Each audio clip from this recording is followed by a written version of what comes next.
For over a century, her name has been inseparable from voodoo, from curses, from candlelit rituals on the banks of Lake Pontchartrain. But the real Marie Laveau was not a witch.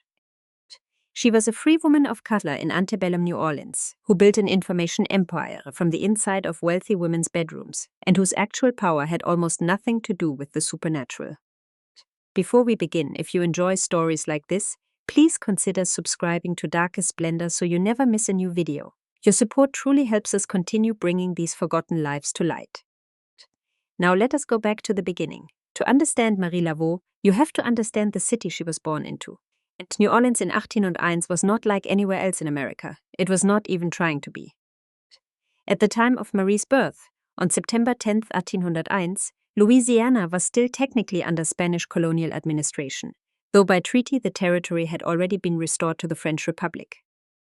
It would not become part of the United States for another 2 years, when Thomas Jefferson purchased the entire Louisiana territory from Napoleon for $15 million in 1803.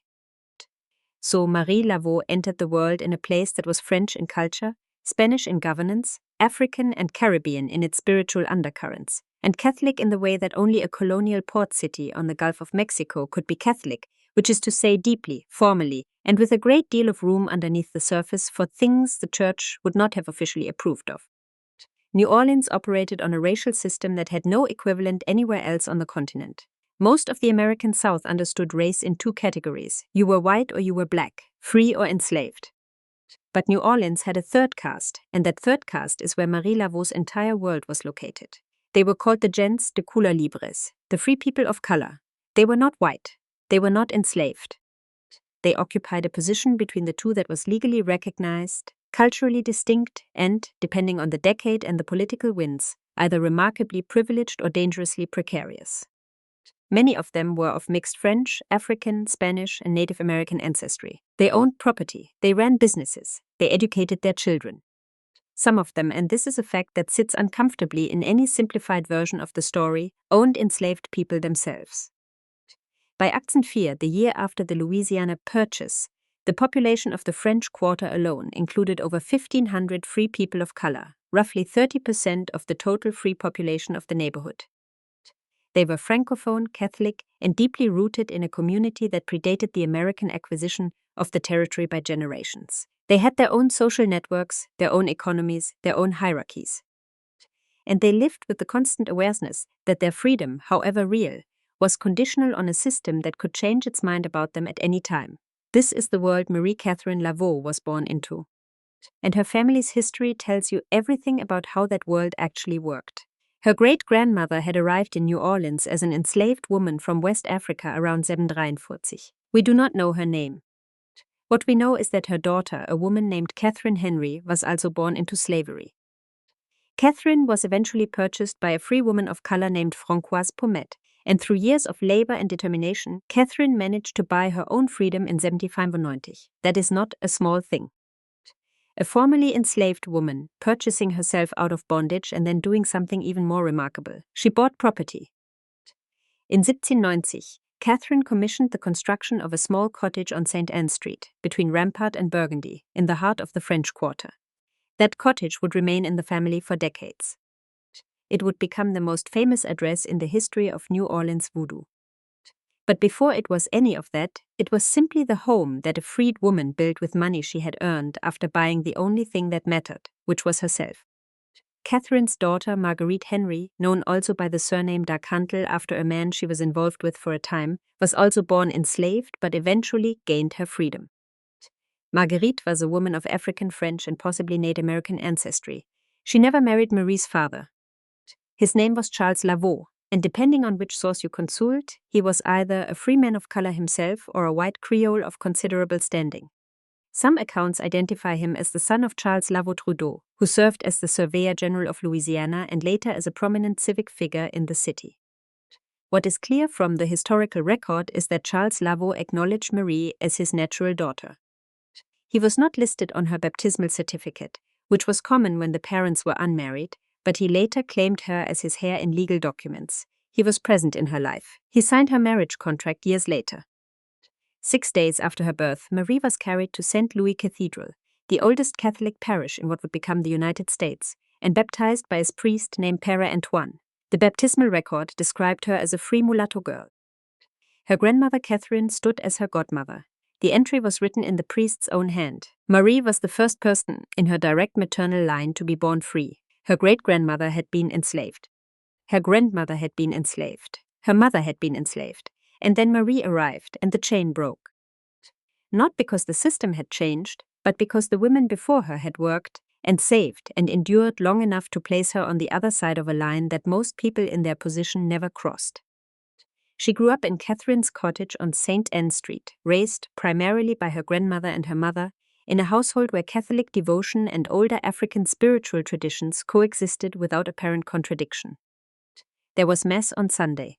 There were also remedies brewed from roots and herbs, and knowledge passed quietly between women about how to heal, how to protect, and how to listen to things that the church had no vocabulary for. Marie absorbed all of it, the prayers and the practices, the saints and the spirits. She did not see a conflict between the two, and she never would. That duality, that ability to hold two worlds inside herself without choosing between them, would become the foundation of everything she built. But in 1801, she was just a baby in a cottage in the French Quarter, the first free woman in a line of women who had not been free, and the city around her was already the strangest, most layered, most spiritually complicated place in North America. She had no way of knowing what she would become, but the world she needed in order to become it was already there, waiting. On August 4, 1819, Marie Laveau married a man named Jacques Paris at Saint Louis Cathedral. She was 18 years old. The ceremony was officiated by the same Père Antoine who had baptized her as an infant, and a lawyer named Adolphe Mazureau stood as witness. Her father, Charles Laveau, accompanied her to the notary's office beforehand to draw up the marriage contract and provide her with a dowry. The document recorded his words plainly. He was giving this gift, he said, because of the attachment he bears for her as his natural daughter whom he acknowledges. He gave the couple a half lot of land he owned in the Faubourg Marigny, the neighborhood just downriver from the French Quarter. It was a generous gesture from a man who had never married her mother, but who had, in his own way, never abandoned his daughter either. Jacques Paris was a free man of color, a quadroon and a carpenter by trade. He had come to New Orleans from Saint-Domingue, the French colony we now call Haiti. His arrivals was part of a much larger story. In 1804, the enslaved population of Saint-Domingue had completed the only successful large-scale slave revolt in history, overthrowing their French colonial rulers and establishing the independent Republic of Haiti. The revolution sent waves of refugees fleeing across the Caribbean, and by 1809 a massive of Haitian immigrants arrived in New Orleans. They came in all shades and all conditions. White European planters who had lost everything. Enslaved people brought along as property. And free people of color like Jacques Paris, who carried with them not only their trades and their French language, but also their spiritual traditions.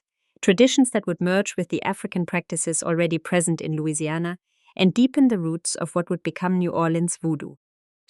Jacques Paris was a cabinet maker. He worked with his hands. He appeared in the New Orleans City Directory in 1822, which tells us he was present and employed and part of the community. Their marriage certificate is still preserved today inside St. Louis Cathedral. You can see it if you visit. Marie and Jacques had 2 daughters together. The first was named Félicite. The second was named Marie Angélie. Both girls were baptized at St. Louis Cathedral, as their mother had been, and then both of them vanished from the historical record entirely. There are no death certificates, no burial records. No further mentions in any document that has survived. The most credible conclusion, and the one that most historians have settled on, is that both children died in infancy or early childhood. This was not unusual for the time. Infant mortality in early 19th century New Orleans was devastating, and the city's recurring epidemics of yellow fever, cholera, and other diseases claimed children with a regularity that is difficult to comprehend from a modern perspective. But the fact that it was common does not mean it was easy. 2 daughters, born and baptized, and then simply gone. No grave markers, no records of what took them, just silence where their names had been. And then Jacques disappeared too. After 1822, his name does not appear in any known document in New Orleans. No death certificate was ever filed, no burial record was found. For nearly 200 years, what happened to Jacques Paris remained one of the enduring small mysteries of Marie Laveau's story. Some writers suggested he had returned to Haiti. Others speculated he had died in a shipwreck. Others, drawn to the more sensational version, proposed that Marie herself had used voodoo to make him vanish. The truth, or what appears to be the closest thing to it, did not surface until 2021, when an archaeology doctoral student at Louisiana State University named Kennetha Harrington published her findings after years of searching through archives outside New Orleans. She had looked where no one else had thought to look, in Baton Rouge, 80 miles upriver, and she had searched not only for the name Jacques Paris but for Santiago Paris, the Spanish form of his name. In 2019, she found the record of an 28-tree succession, a legal inventory of possessions compiled after a death for a free man of color named Santiago Paris, a carpenter, living in West Baton Rouge Parish. He had died with $13.87 to his name, 8 of which were owed to the doctor who had treated him in his final days. He was buried in an unmarked grave at St. Joseph Catholic Cemetery. The dots line up, Harrington said. She welcomed arguments against her theory, but the probability that another free man of color with that name, that trade, and that background was living in the same region at the same time seemed very small. If Harrington is right, and the evidence strongly suggests she is, then Jacques Paris did not vanish into legend or sorcery. He left New Orleans, perhaps for work, perhaps for reasons more personal, and he died quietly and alone in a town up the river with almost nothing to his name. That is not a dramatic ending. It is something worse. It is an ordinary one. Marie did not know any of this. What she knew was that her husband was gone and that she was alone. She began calling herself the Widow Paris, a title that carried a particular kind of weight in Creole New Orleans. A widow was not a woman who had been left. A widow was a woman who had endured. The distinction mattered, both socially and personally. It gave her standing that an abandoned wife would not have had, and it gave her something else, too. It gave her a name that was entirely her own. She was 23 years old. She had buried 2 children and lost a husband, and she was about to begin building the life that no one, including herself, could have predicted.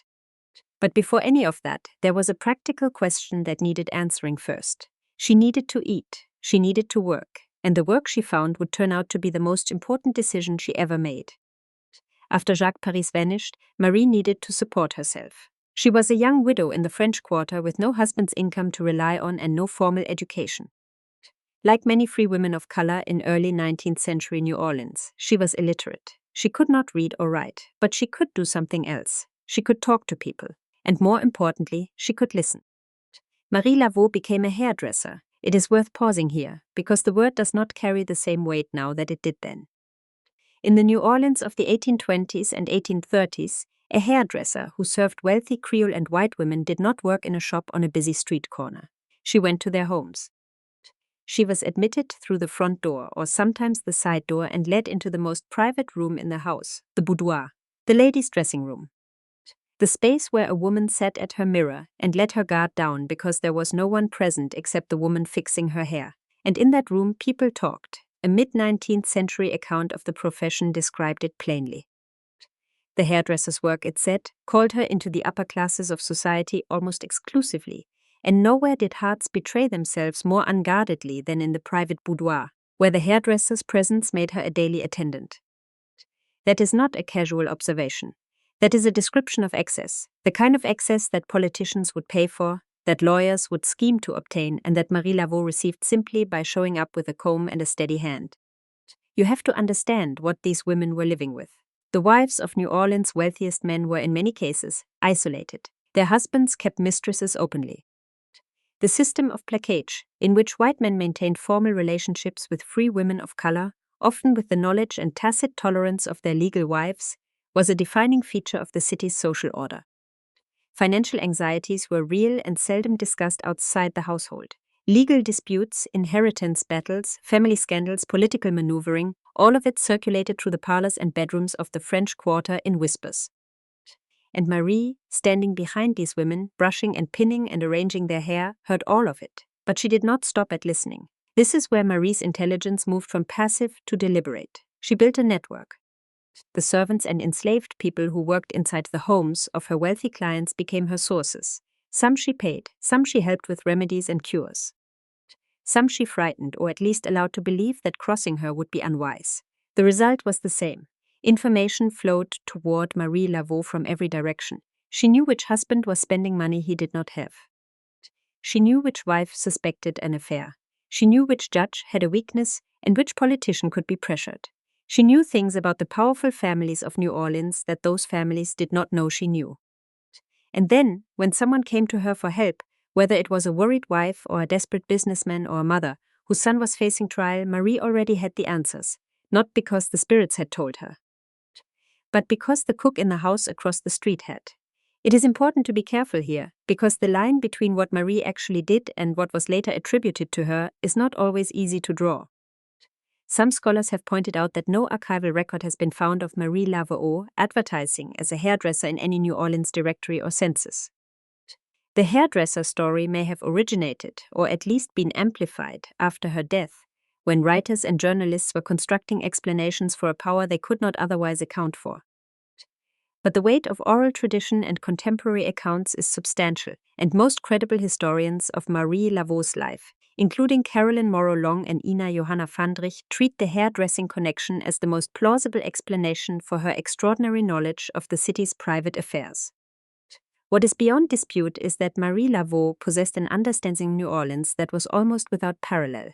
She knew the city from the inside out. Not the version of it that appeared in newspapers or public speeches, but the real one. The one built on secrets and arrangements and the constant, quiet negotiation of power between people who could not afford to be honest in public.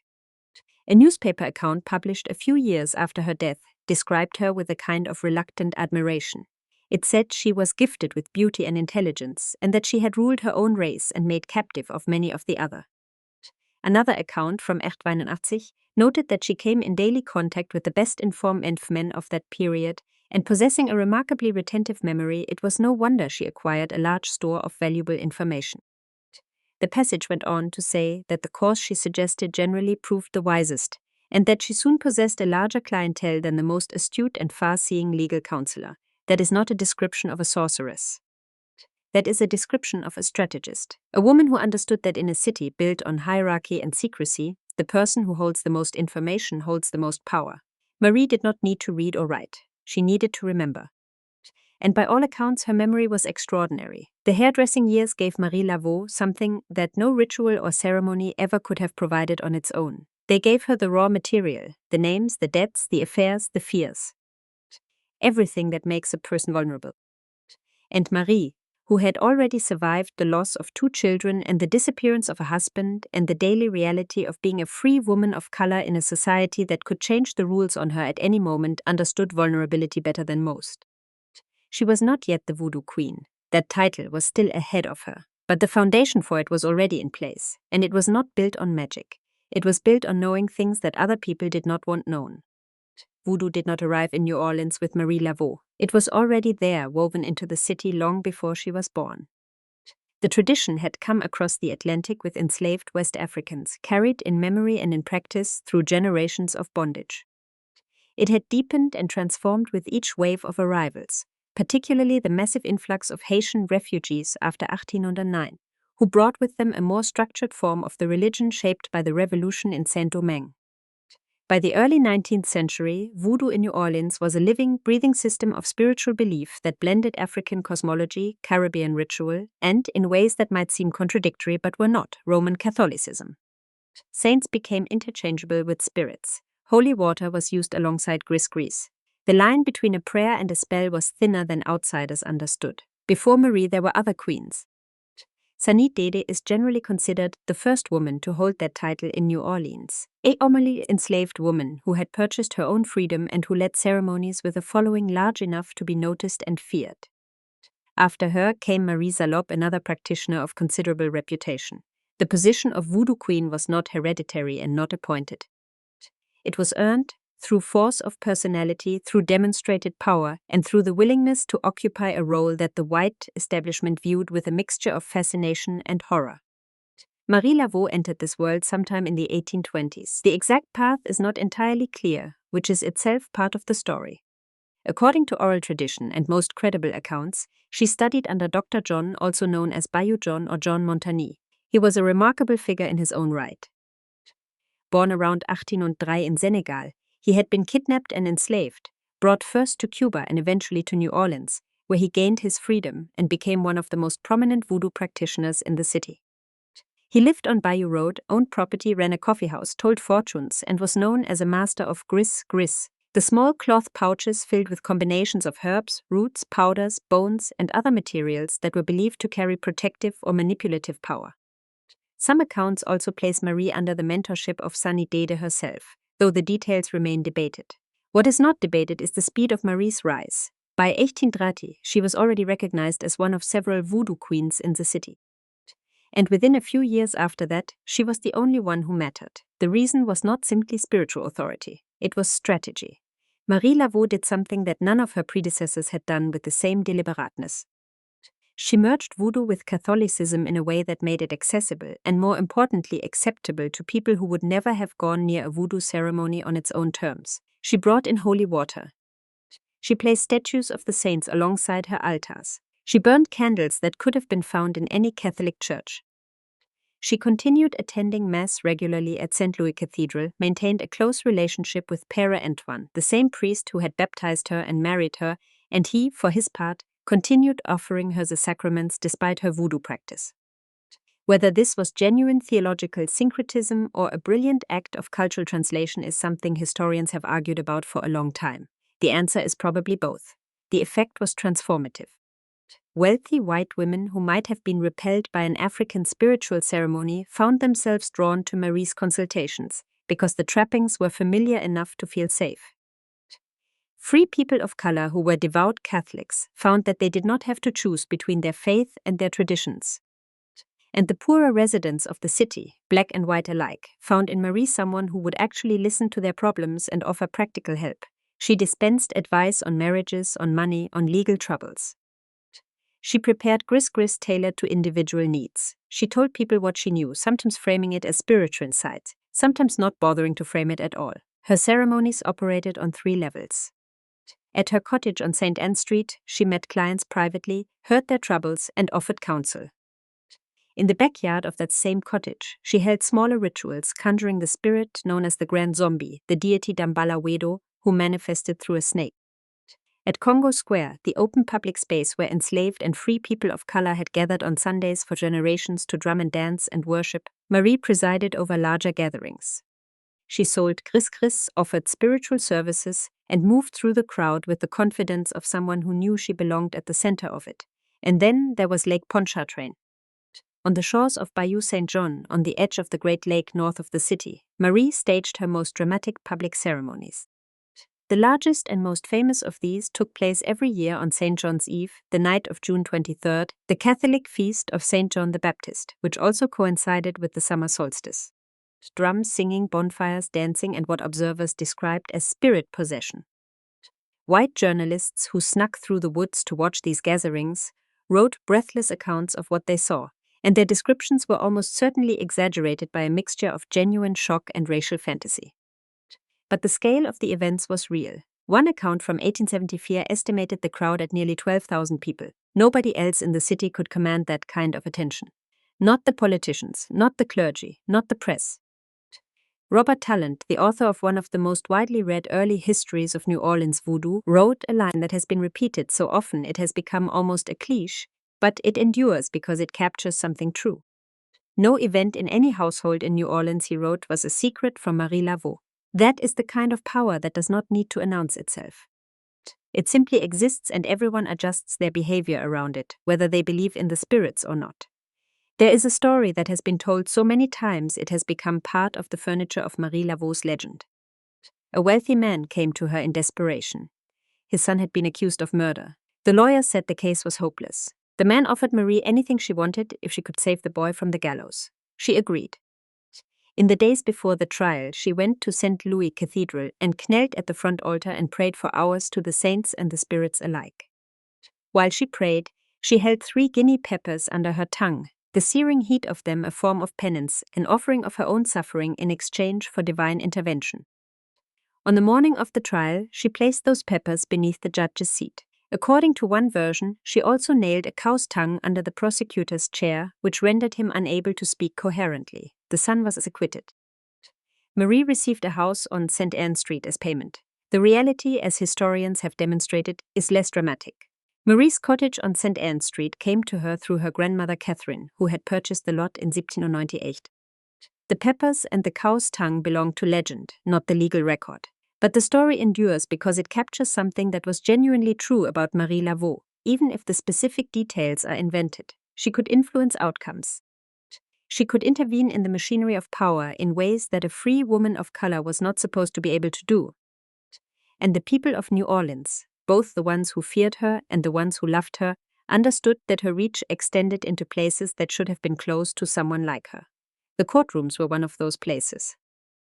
It was widely said that attorneys in New Orleans, when facing a particularly difficult case, would seek Marie's assistance, not because they believed she could conjure a verdict out of thin air, but because they knew she had information. She knew things about judges. She knew things about witnesses. She knew the private arrangements and hidden vulnerabilities of people who presented themselves as upright citizens in public. And in a legal system where influence, connection, and leverage often mattered more than the letter of the law, that knowledge was extraordinarily valuable. Marie Laveau also sought pardons and commutations of sentences for people she believed deserved mercy. The historical record confirms that she was often successful.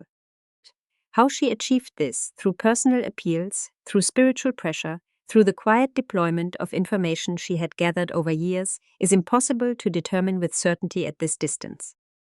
But the outcomes speak for themselves. Condemned men walked free because Marie Laveau decided they should, and then there were the ones she could not save. For them, she did something that no one with her reputation would have been expected to do. She showed up. Marie Laveau dedicated more than 20 years of her life to what would today be called prison ministry. She visited the condemned in the Old Parish prison regularly, not as an occasional act of charity, but as a sustained commitment that lasted decades. She built small altars in their cells. She brought them food, sometimes cooking their last meals herself. She prayed with them in their final hours. A reporter from the New Orleans Republican, who observed one of these visits in 1870, described her simply as a devout and acceptable member of the Catholic communion. Her daughter Philomene later confirmed that only Catholic traditions took place during these visits, that Marie would prepare the men's meals and sit with them and pray. The same woman who led ceremonies at Lake Pontchartrain, where thousands gathered to watch drums and bonfires and spirit possession, the same woman whose name made powerful men uneasy, spent her evenings in a jail cell holding the hand of a man who was going to die in the morning. That is not a contradiction. That is the full picture. Her charity extended far beyond the prison walls. She opened her home on St. Anne Street to anyone who needed shelter or food, and according to contemporaries, the door was never closed. She posted bail for free men of color who had been arrested for minor offenses.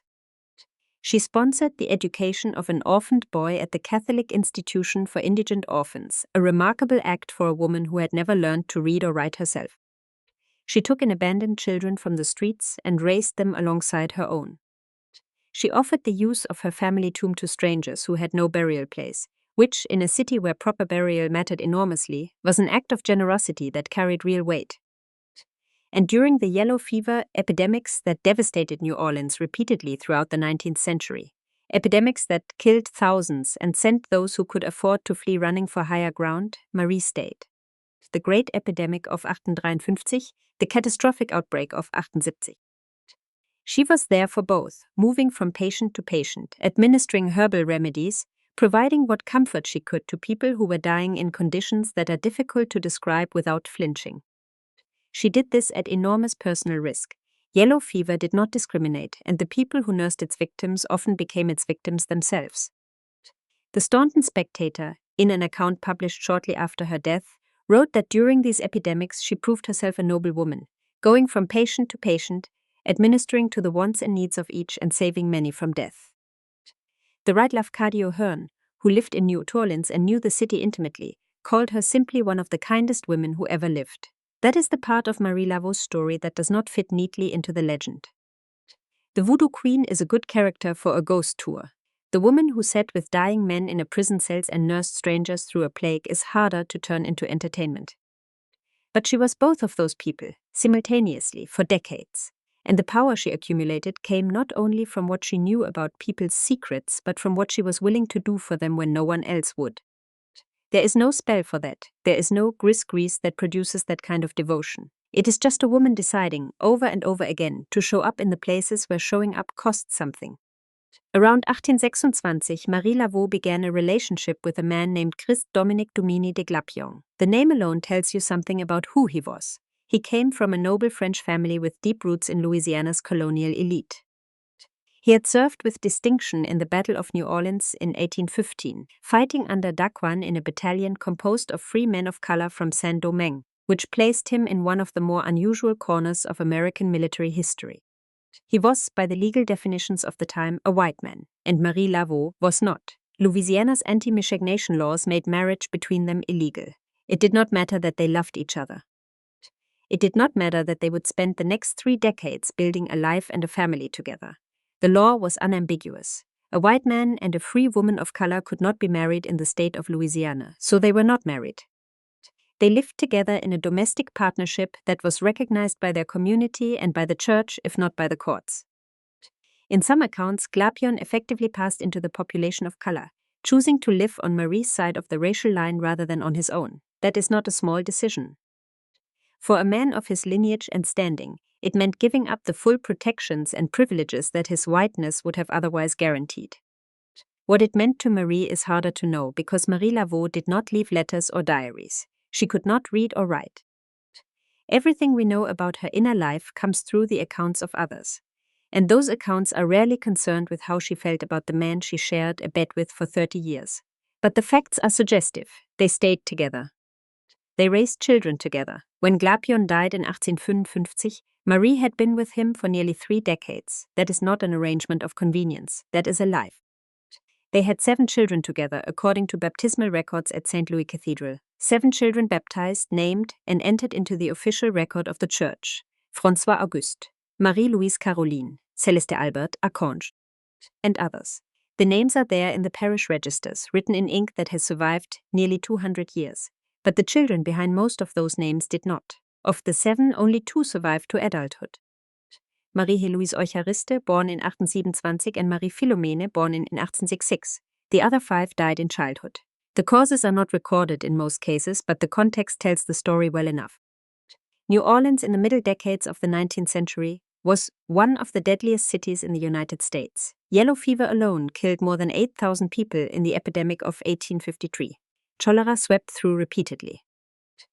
Infant and childhood mortality rates were staggering across all classes and races, but they were worst among the poor and among people of color, whose access to medical care was limited and whose living conditions, even when relatively comfortable, offered little protection against the diseases that moved through the city with seasonal regularity. Marie Laveau buried 5 children. She knew what yellow fever looked like in a child's body. She knew what cholera did. She had watched it happen to the children of strangers during her nursing work, and then she watched it happen to her own. And she went back to work. She went back to the consultations and the ceremonies and the prison visits and the gris-gris and the endless line of people at her door who needed something from her, because that is what she did. It is worth sitting with that for a moment. The woman whom the city regarded as the most powerful spiritual figure in New Orleans, the woman whose name made judges uneasy and whose counsel was sought by the wealthiest families in the French Quarter, buried 5 of her 7 children and could not legally marry the father of any of them. The public Marie Laveau was invincible. The private Marie Laveau was a mother in a city that took children without warning and without mercy. And then, in 1855, Glapion died. The details of his death are sparse, but what followed revealed something unexpected about their domestic life.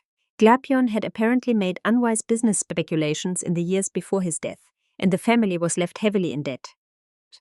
The cottage on St. Anne Street, the same property that had been in Marie's family since her grandmother Catherine built it in 1798, had at some point been transferred into Glapion's name. When he died, the creditors came. The property was seized. Marie Laveau, the most feared woman in New Orleans, was in danger of losing her home. She was saved by a friend, someone whose name the records do not always agree on, who purchased the property and allowed Marie, her surviving daughters, and her grandchildren to remain in residence. It was an act of loyalty or perhaps of debt repaid, but the fact that it was necessary tells you something about the distance between the legend and the life. Marie Laveau did not have a fortune hidden away. She did not have the financial security that her reputation might have suggested. She had a cottage, a family, a community of people who depended on her, and the knowledge and influence she had accumulated over decades of work. When the money ran out, it was the human connections that saved her, not the gris-gris. There is one more detail about this period that deserves attention, because it complicates the story in a way that honest telling requires. Historical records show that Marie Laveau and Christophe Glapion owned enslaved people. They are documented as having held at least 8 enslaved individuals during their partnership. This was not uncommon among free people of color in antebellum New Orleans. It was, in fact, part of the structure of the city's economy and social order. But it is a fact that sits uncomfortably alongside Marie's charity, her nursing of the sick, her advocacy for the imprisoned. People contain contradictions. Marie Laveau was no exception. And smoothing that contradiction away would be a disservice to the full truth of who she was. She was a woman who nursed strangers through plague and held enslaved people in bondage. She was a spiritual leader who could not legally marry the man she loved. She was a mother who buried most of her children and kept going. The legend does not have room for all of that. The real life does. Sometime in the 1850s or early 1860s, people in New Orleans began to notice something strange. Marie Laveau, the voodoo queen, appeared to be getting younger. Visitors to her cottage on St. Anne Street would find an elderly woman, frail and declining. But then, sometimes only weeks later, reports would surface of Marie Laveau seen walking through the French Quarter with the posture and vitality of a woman decades younger. She was spotted at ceremonies. She was seen in the streets. She looked, by all accounts, nothing like the aging figure who had recently been observed sitting in a chair in her darkened parlor, barely able to stand. The explanation that circulated through the city was the one you would expect. Marie Laveau had found a way to restore her youth. She had conquered time itself. The voodoo queen could not die. She could not even grow old. The real explanation was simpler and in its own way more interesting. Marie Laveau had a daughter who looked almost exactly like her. Marie Heloise Euchariste Glapion was born in 1827, the eldest of only 2 children to survive from the 7 Marie bore with Christophe Glapion. She grew up in the cottage on St. Anne Street, in the center of her mother's world, surrounded by the rituals and consultations and the constant traffic of people seeking help. Like her mother, she was described as striking, tall, with the same bearing and presence that had defined Marie since her youth.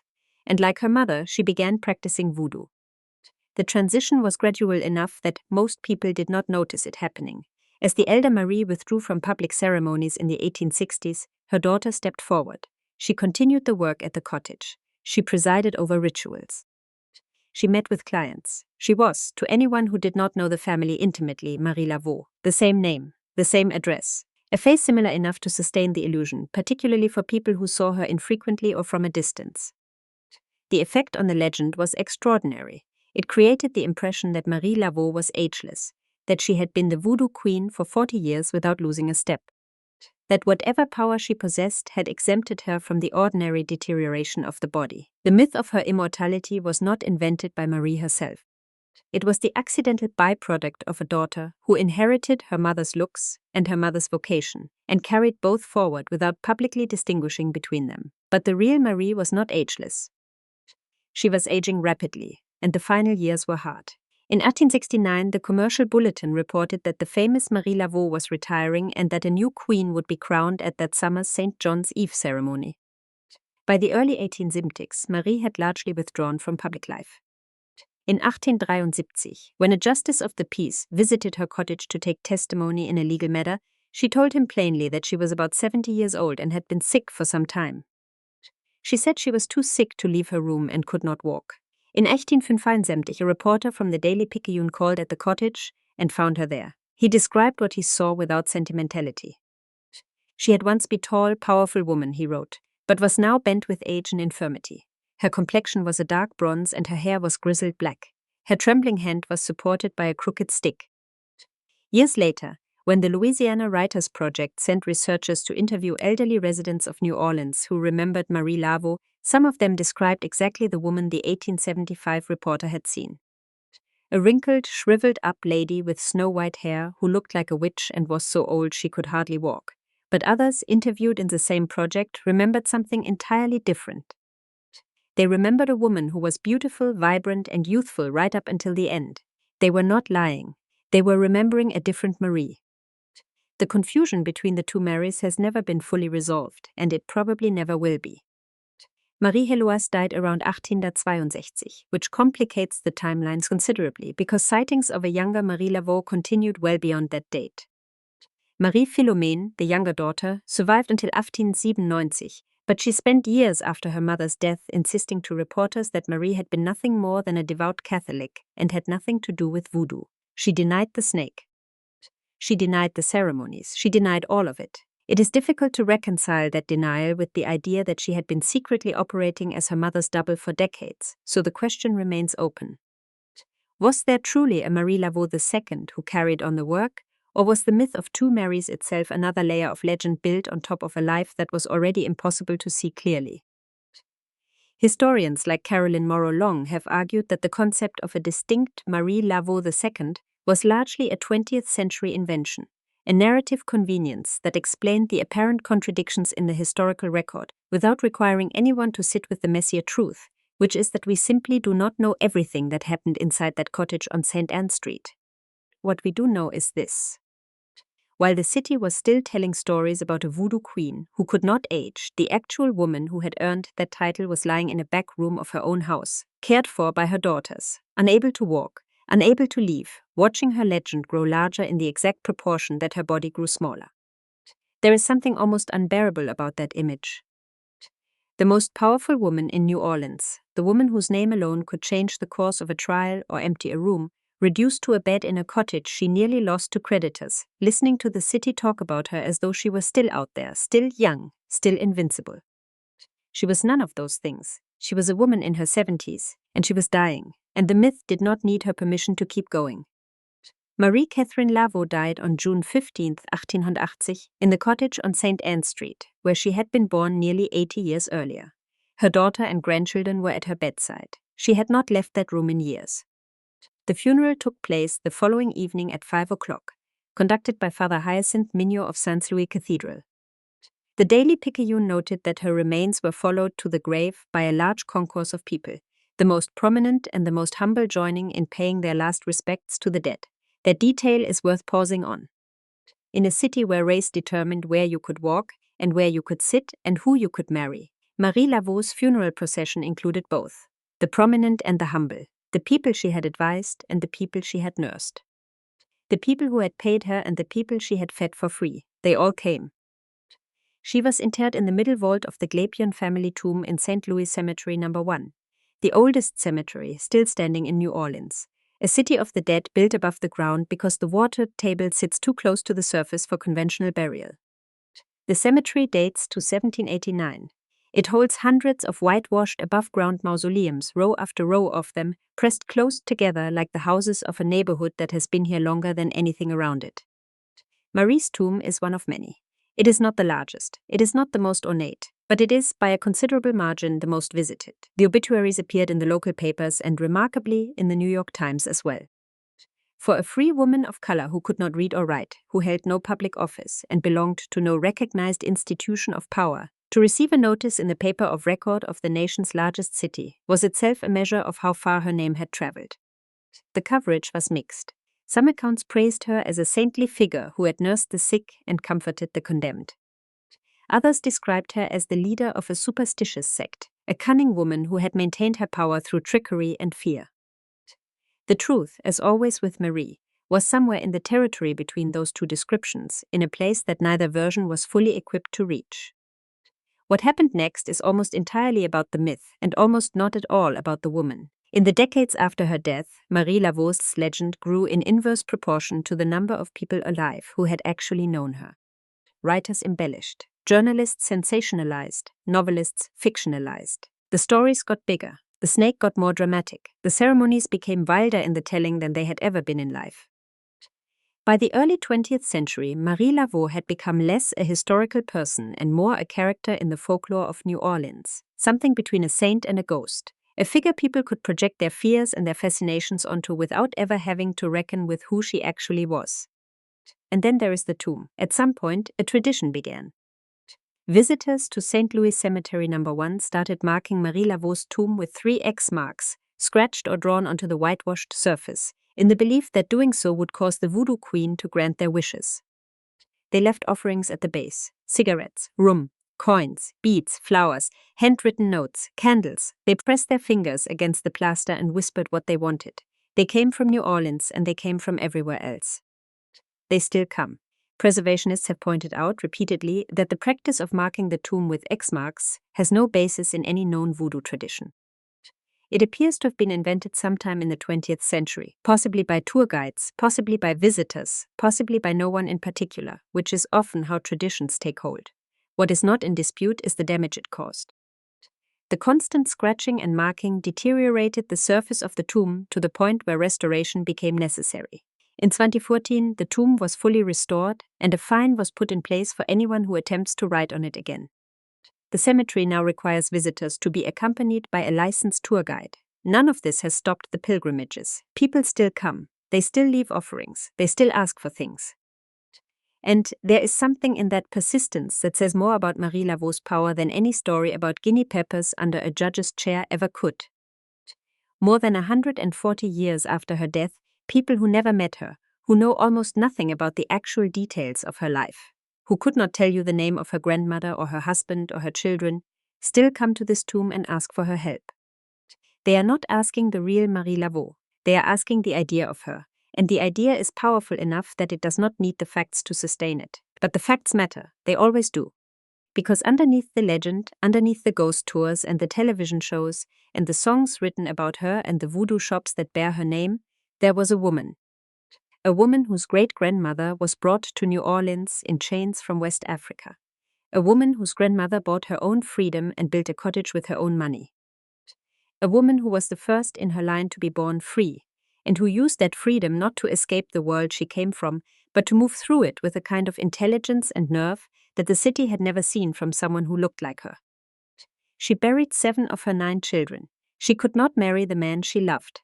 She could not read a single word of the obituaries that were written about her. And she built, from nothing but information, compassion, and an understanding of human nature that bordered on the supernatural, a position of influence that no free woman of color in the United States had ever held before her, and that none would hold again for a very long time. The cottage on St. Anne Street was torn down in 1903. A new structure was built on the same foundation. The tomb in St. Louis Cemetery No. 1 still stands. And the city still says her name the way it has been saying her name since before the Civil War, with a mixture of reverence and unease that has never quite resolved itself into anything simpler. Marie Laveau was not a witch. She was not a saint. She was something harder to categorize and more important than either. She was a woman who understood power in a place that was not designed to give her any, and who took it anyway, quietly, relentlessly, and on her own terms. That is not a small thing. It never was. If you enjoyed this video, please like and subscribe to our channel so you never miss out on more fascinating stories.